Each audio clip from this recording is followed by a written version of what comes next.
Hello, and welcome to a special edition of TITT Talks, How She Built This, featuring Jessica Levison of Peekaboo Ice Cream. This series is meant to be more of a one-on-one intimate discussion on the journey of building a business as a woman and as a mom. This is Teacha, one of the Tiffany's, and I have the pleasure of speaking to this phenomenal mom and founder today. So Jessica, I was on your site, eatpeekaboo.com, and just salivating over all of the flavors, especially the vanilla and smoky zucchini. I think that was it. And then the chocolate and the cauliflower, which just mind-boggling, sounds so delicious. But before we jump into the ice cream empire that you've begun, do you mind if we rewind back to where you're from and how you developed the mindset of an entrepreneur? Basically, just tell us about you. Sure, I would love to. Thank you so much for having me. When I look back, it's funny because I look back and I think at the time they didn't seem like anything interesting, but I grew up in Miami. I was actually born in Toronto. So I went to, through high school in Miami, and then I went to the University of Michigan for undergrad, which was business school. And then I went to New York for New York Law School, and sort of weaved in through my whole sort of, I don't know, like upbringing. There was always these little sparks of like side hustles. And so it's funny because when I look back and I think like I never thought of myself as an entrepreneur, but looking back, there was always like something I was trying to do better, something I was trying to innovate on, something I was trying to sell someone, or even, charitable. Like how can we leverage this opportunity to help, those that don't have? So I guess like, in hindsight, it's always sort of been part of my fiber is, being an entrepreneur. And where do you think that came from? Were you emulating someone in your family, or is this something that was just like innately born within you? I don't know. I wonder. Another funny thing is like I always like look back and think like, what do I do for fun? Like I don't enjoy watching TV or reading books or anything. It's really like I'm always just randomly thinking of stuff. So maybe it just comes from literal boredom. My father was always, a business owner. My mom just super intelligent and always like, for higher education. So maybe sort of the convergence of both of those things. And but always their focus was never really money or becoming wealthy, or it was the focus was never, ever, ever money. It was always like, how can you help in whatever capacity? Mhm. So I don't know. I have no idea. Yeah, well, I Maybe all those things. you kind of hit the nail on the head because that's like entrepreneur one-on-one. You don't get into this for the money. You Right. do this for the impact, and then maybe one day you'll be a billionaire. But if you're looking for just the big bucks, you should just be an accountant, Right. or like Or some. play the lottery, maybe. Yeah, and you were kind of on that path as a lawyer, right? Like a nice in-house litigation making 300K a year. Like that would have been, Right. a good moneymaker. But you definitely took on the mindset of doing something more and really bettering the lives of many. So that is really, really incredible. Yeah, it's actually, so when I was practicing law, so I had the big firm gig, and Hmm. I left that to work for Legal Aid, which is a nonprofit. So I was representing low income families with like public housing and legal aid, like all that kind of stuff. So that was also sort of in the vein of like helping, how can I sort of make a situation better, Hmm. whether through a product or a service or whatever. So yeah, it's literally never been about Yeah. money. Maybe one day. I Well, mean, I mean, it seems as though you have quite a few huge things coming up. So you're probably on that billionaire trajectory. I have faith in you. we'll So see. this is kind of the perfect segue into Peekaboo. So tell me about how it started. So again, in this sort of like naive, how can I can do it better. Like I can fix things and improve things. I was actually practicing law at Legal Aid, and I live in a small town called Surfside. It's just north of Miami Beach. It's this magical little tiny beach town between Miami Beach and Belle Harbor. And I thought I had just met my husband who had a house in Surfside, and I was like, that they need an ice cream shop, and I can do that. Meanwhile, I had never been in, food and beverage. I'd never opened, I had never been, opened up a business. I'd never been a shop owner. I Mhm. just knew how to sort of defend, defendants, clients. Like I didn't know anything, but I thought I could do that better. How hard could that be? And I ran the permits myself, did the build out, learned to make ice cream, started making ice cream. And it's been 13 years. And then sort of through that, I started experimenting with different flavors, and we would get orders from, hotels on South Beach that wanted these really innovative combinations. Mhm. And then, of course, when I started having kids, I left the practice of law. Actually, I got fired. Were you spending too much time on the ice cream? I got canned. No, they lost funding. It was sad. Oh, I'm Yeah, sorry. I know. I I mean, but love that job. I'm But so it led to so many other things, right? I mean, it opened other doors because I was like balancing both forever, for many and with years. kids and with kids too. Yeah, So, well, I was actually pregnant with my first, and they didn't actually even know that I was pregnant with my first, because it was like that early on, and wow. and so they lost funding and they moved me to a different department that I didn't love, and I was terrible at it. Mhm. Um, and then I got fired. So, so then I focused exclusively on ice cream and just grew, our shop and our business and our wholesale accounts. And then when my daughter was already like 2 years old and really hating veggies, and Mhm. I'd come home like everyone loves me. I mean, who doesn't love me at an ice cream shop? I'm like the greatest person ever. But I come home and my daughter hates my guts because I'm trying to get her to eat carrots. Yeah. So I thought, how can I sort of continue to innovate, but now instead of like enhancing the flavor profile and like honoring all these like, unique ingredients, why don't we hide them? Make my job as a mom way easier, like let's not be so fancy. Uh-huh. Let's just get the job done. Yeah. So that was like the inspiration behind Peekaboo. And I thought if it's something that I, as a parent, thought was genius, Hmm. it belonged somewhere bigger than just my, local scoop shop. It should be in supermarkets. And again, I thought, how hard could that be, right? Right, right. So- Like easy peasy. oh my gosh. And then because you had to have gone through a pretty rigorous permitting, food and beverage license process your very first time. So do Yep. you think that gave you the confidence, or did it kind of like discourage you a little bit from like going that other route? It's funny because I never even thought about it, but looking back, yeah, it gave me enormous confidence because especially Miami, running permits of any kind, like anybody that's ever done business in Miami, it's a circus. So it just things can't get done. Yeah. So it did give me confidence, like, because it was something so outside of my comfort zone that I had no experience with, that Mhm. literally being with persistence and research, that's all it took. I mean, it wasn't money, it wasn't expertise, it was just being persistent and not taking no for an answer. Yeah. And then I had a pop up in Wynwood, which is a really cool little artsy area down here. Um, and that was also before Peekaboo. And I turned basically a garage space. Well, first I squatted. I opened up an ice cream shop in a garage space, and the Nice. landlord hadn't noticed. And then, like after 3 months, the landlord walks by and he's like, "Who are you?" And I was like, "Who are you?" Because like obviously I didn't know who the landlord was. I had no lease. Oh, oh my God. And he's like, "I'm the landlord. What are you doing here?" And I was like, "Oh, I just thought this was like," and it was during Art Basel. I was like, "This is performance art. What do you, we're like, Did we're that here for." And he's like, "Look, I think it's a good idea. Actually, just clean up your, just make it look nice. Cause now you're like in a garage space with like a ghetto ice cream cabinet. Like, oh make my it look nice and you could stay." And that was also really hard because I had to actually get a restaurant license in a garage spot. So with no plumbing, whatever. I made that, you just brought back a lot of memories. I'm so But jealous.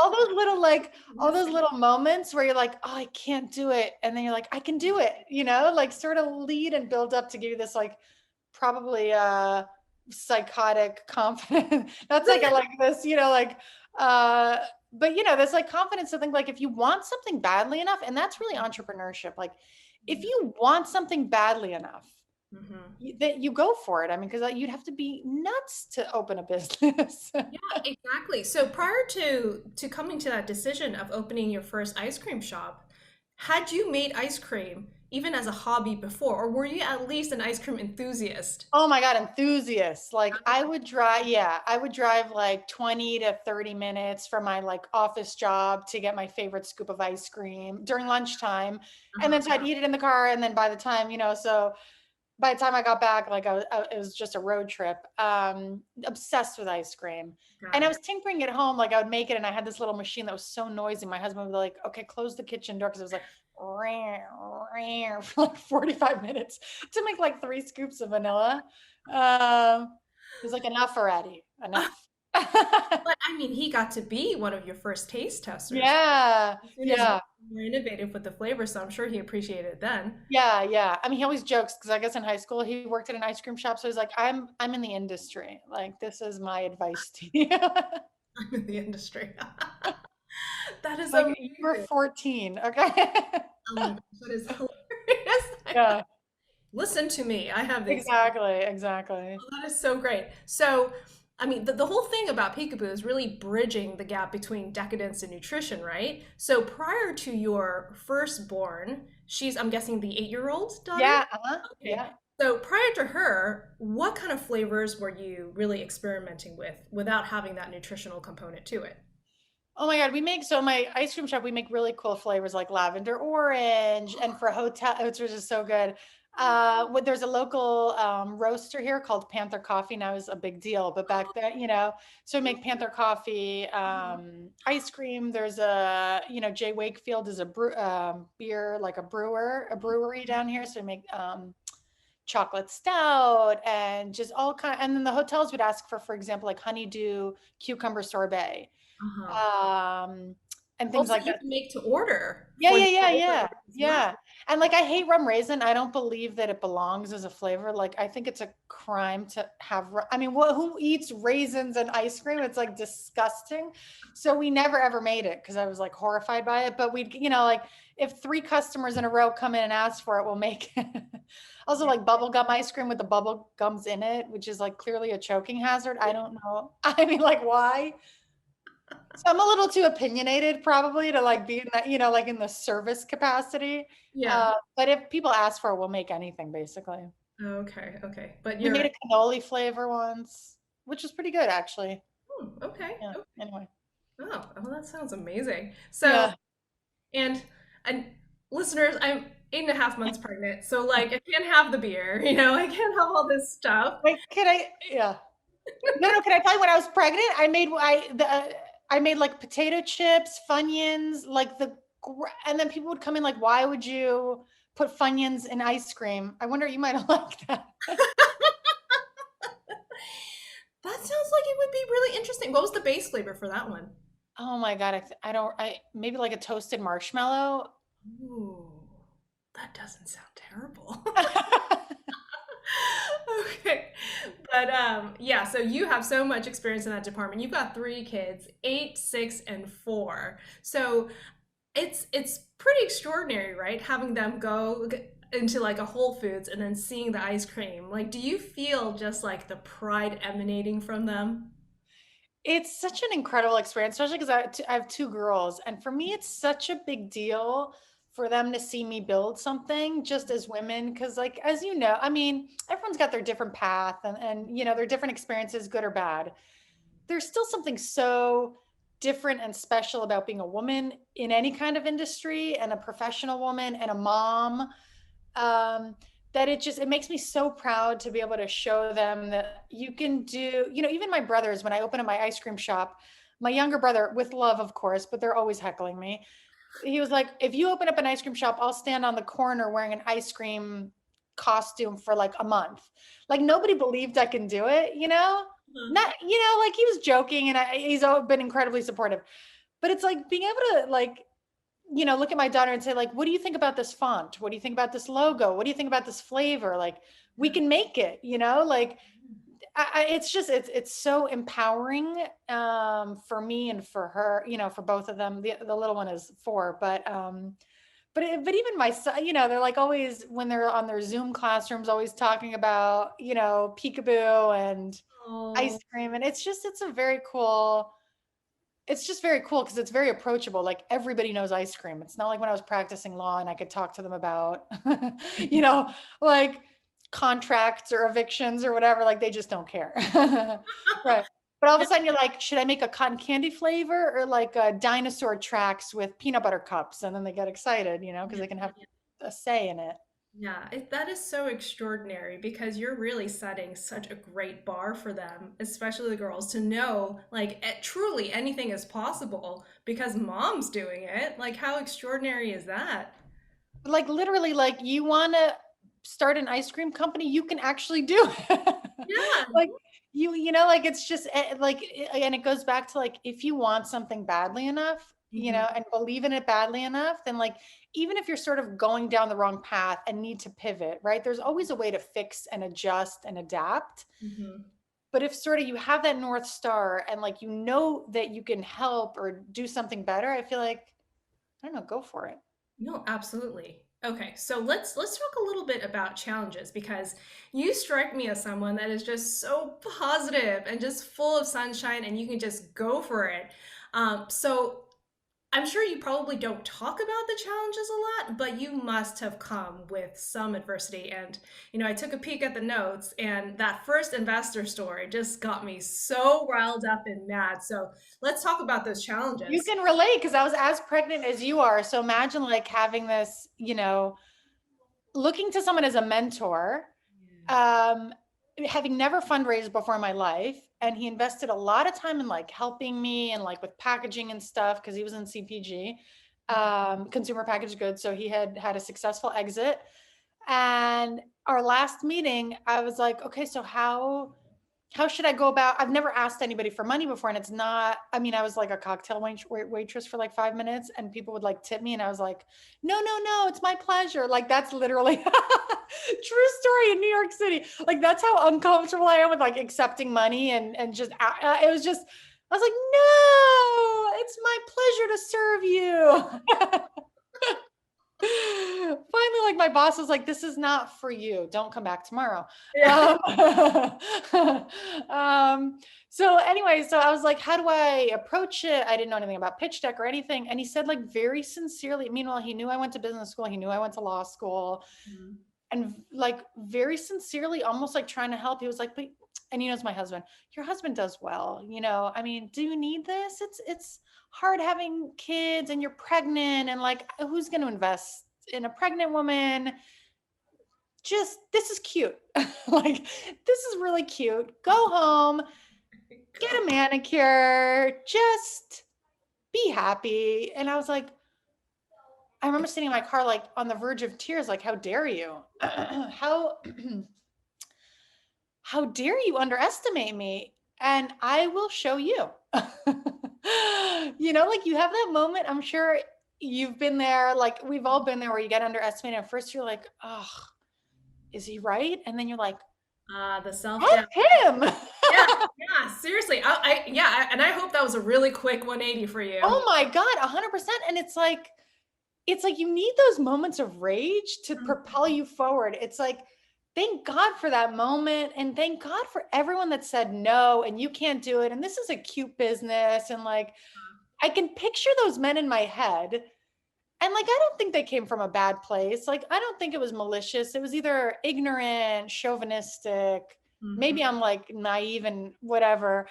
I don't think they were bad people, right? Yeah. But it's like all you need to really just Yeah. Wow. Okay. anyway. So, but I do have to say, like, since then I've had, you know, I mean, for me, like my husband and my family are number one, right? Like as long as they're like, go get them, that's really all I need. Mhm. Um, but I have had like really incredible mentors and you know, people that are like rooting me on even during those challenges. And like about those challenges, it's hard to talk about because you think like, what did I do wrong? And like, you know, but the truth is like in every business and especially a startup, like there's been so many challenges and you can let them crush you. And I've, you know, I've had those moments where I'm like, this is not, I'm going to have to start practicing law again. Like, we're like, should I check my resume? And I've been that close where I'm like, I gotta dig up my resume. And I'm, you know, the business is only 2 years old. So you can imagine if I say like, it's been more than a handful of times, like you have these ups and downs where you have like these amazing moments. Like I did that. Like when I found out I was like filming Shark Tank, but you can't get too excited for too long because you know tomorrow or like in an hour. I don't know if we can curse on this, but like something's gonna hit the fan, you know? And so like, huge accounts I've gotten or huge successes, I never get too excited. You can't, you can't, because there's always something that goes wrong, or like we ran out of packaging to fulfill a $500,000 order. Organic cream is in short supply, or there's COVID, and like there's always something. But I think it, again, comes down to like I happen to be a very positive person. You got to stick with the goal and know that it's a windy road and everything will go wrong. And, hopefully for me, I think like, it's funny because obviously this, how she built this, like how I built this Guy Raz's podcast is like, one of my favorites also. And I think like everything that goes wrong, like is sort of more material for like how she built this podcast, how I built this podcast when I go on Oprah. Like, they never interview people that everything's gone well, right? It's not that inspirational to come from like a trust fund and build a business and sell a business for $1 billion, Yeah. Although it'd be nice. I mean, I have time for that. I would sign up for that. But it's hard. You gotta you just gotta know that you're doing something that's worth doing. And if there's a need to adjust because, like our original packaging, I don't think was that effective. And that was like instinct and like a tough pivot to make, right? Like we have all this packaging out there. I know that it's not working, but it's an expensive decision without like scientific backing. It's not like I interviewed or surveyed 1 million people. It's just like my gut as a consumer. And from talking to consumers is like, this is not working. But, so you pivot and you hope that you made the right decision. And so it's all about sort of being nimble, I guess. Yeah, no, absolutely. Keeping the goal as your North Star and then staying nimble to all the challenges that will be thrown your way. Right. Yeah. And then Wow. hope it works out. Yeah. I mean, I guess I'm not too surprised to hear that you were on the brink of quitting a few times, but like that's the true mark of an entrepreneur, right? You keep true to the path and you just make it happen. Yeah. I mean, you think it's like insurmountable, and then like the same as like when I first started, people were like, how are you going to hide veggies in ice cream? That'll never work. How are you going to open up an ice cream shop? You're a lawyer. Even when I applied to business school, let me tell you, everyone told me it's impossible to get into Michigan Business School. At the time, it was like the second 2 years of undergrad, and you have to score this and score that. And I didn't even know Michigan had a business school. I just went for liberal arts. But all these people were like, you can't do it. And I was like, I'll show you. I didn't even want this. And I'm gonna go. You're just doing it. I know, thank God, because of course it was an amazing experience where I learned had an amazing education and just incredible contacts. And it's like one of those things that like, you gotta just follow the path, and like things sort of fall into place the way they're meant to fall into place. But anyway, that was a detour. Sorry. No, no, not at all. And this is actually answering elements of my next question, which is what would you have told your younger self or a budding entrepreneur? I mean, I think it's so important to just not beat yourself up. And like, it's hard. And especially like when people are counting on you, employees are counting on you, investors are counting on you. Like it's it's bigger than just me, right? Like I can't give up because it's not just me. I believe the world needs Peekaboo, and I have people depending on me. And I don't want to I can't give up for my kids, like I can't. So it's like this overwhelming sort of sense of obligation. But having said that, like, you, and I'm still learning this because I'm so early on. So like, I would defer to people that have been doing this a lot longer to like, what you tell your younger self.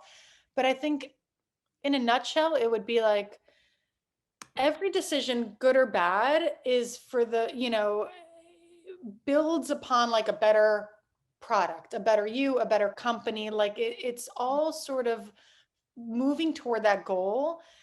And I think if you sulk and dwell on decisions that maybe didn't go right, it's like it defeats the whole purpose. Like you learn and you move on and you don't make that mistake again. I'll make other mistakes. But it's, I guess, not to beat myself up, not to take everything so personally, and just know that as long as you're moving in a forward direction, you're doing something right. Yeah, exactly. So do you have any kind of role models or books or any sort of, self-help guidance to help kind of hone that behavior and that like mindset of like forgiving and just moving on? Because it's Uh, hard. it's really hard. No, I mean, just advise, a lot of co-founders that I'm obsessed with, like startup co-founders that I just love and are so supportive and have either gone through the same thing or a couple years ahead. So I'd say I definitely rely on, I would say, a handful of really generous other founders. Um, a book I'm reading now is Obsessed by Red Antler, the branding agency. That's very cool and very interesting. I listen to a lot of podcasts. Yeah. I read a lot, but nothing in particular. Got it. Got You know it. that I would, Yeah. but I would say for any young entrepreneur or budding entrepreneur, get to know other founders. Hmm. Um, Very valuable. 100%, because you'll feel not alone. You'll avoid pitfalls that they've already sort of stumbled into, and just help the guy behind you or the woman behind you, coming up behind you, Yeah. like earlier on, which I also am always open to Yeah. helping anybody that's interested. Wow. Okay. So, trivial question. Have to ask about Shark Tank and that experience. Who was the scariest shark? Oh my God, Barbara, Really? Barb was so mean.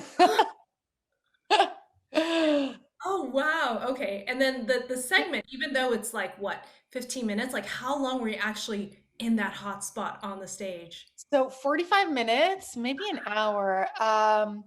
And it's funny because you never know how they're going to edit it. And there were so many like fun things that were edited out. Yeah. But you don't know, it's like you're in the spur of the moment. So I don't even know what like I vomited out of my mouth. And then, so afterward, I'm like, these are the memories I had. And I was trying to put everything together. And I'm like, they can edit it, but I don't know what you could sort of Yeah. say something and it gets misinterpreted. For me, it was such an amazing experience. I thought they were so, um, smart and respectful. And, the lawyer in me, they would say something and I'd Mhm. be like, like I'd have a retort or whatever. But at the end of the day, you realize that what they're saying, there's obviously truth to it. They're incredibly experienced and successful. But at the time, I'm like, that's not true. What do like, um, You're under incredible stress. So. I know. But like, I remember Robert was like, well, you don't have a team. And that's a yellow flag for me. I was like, I've built this by myself. If Yeah. I can go this far, just me, How then sh- imagine. yes, singular. Exactly. So, but it was really such an incredible experience. It was a year and a half ago, I filmed it a year and a half before it aired. So, which is like eons in startup time, Right, right. growth. But it was a great experience. Another thing I would recommend to anybody to at least apply. I mean, you never know. How You know, wonderful. yeah. That's a good pitch for them. So, last question and most important question, where can we find Peekaboo ice cream? Great question. So you can buy online at eatpeekaboo.com. You can also find us in stores depending on the region. We have a store locator, but Whole Foods in the Florida region, and on the West Coast, we're in Bristol Farms, Lassen's, Safeway in the Eastern Division. So like pockets everywhere. Foxtrot. Foxtrot. Perfect, perfect. And Yeah. I think you created a special code for the TITT Talks listeners. I did. I did. It is up and running. It's TITT for 20% off. Amazing. Jessica, thank you so much for doing that for us. Oh my God, you're so sweet. Of course. And thank you so much for making time for this conversation. It was an absolute pleasure speaking with you. To our listeners, our mission has always been to connect with other modern women through the lens of our own experiences. So we thought this series, and Jessica in particular, would be a perfect fit. We have inadvertently jumped into this journey of growing our own business as well as entrepreneurs and thought these conversations would not only be empowering, inspiring, and refreshing for us, but for our listeners as well. So thank you so much again for tuning in. Jessica, thank you so much for being Oh my here. God, you're so welcome. This is awesome. I love what you're doing, and I'm so grateful that you even entertained a conversation with me. And look at this humility with all of this experience. Wow, we are such big. Can't wait to try the ice cream. Can't wait for our kids to try it. Thank you so much for that coupon code, and we hope to hear from you again very soon. Yes, and have a healthy and easy delivery. Oh, thank you so much. All right, listeners, we will talk to you soon.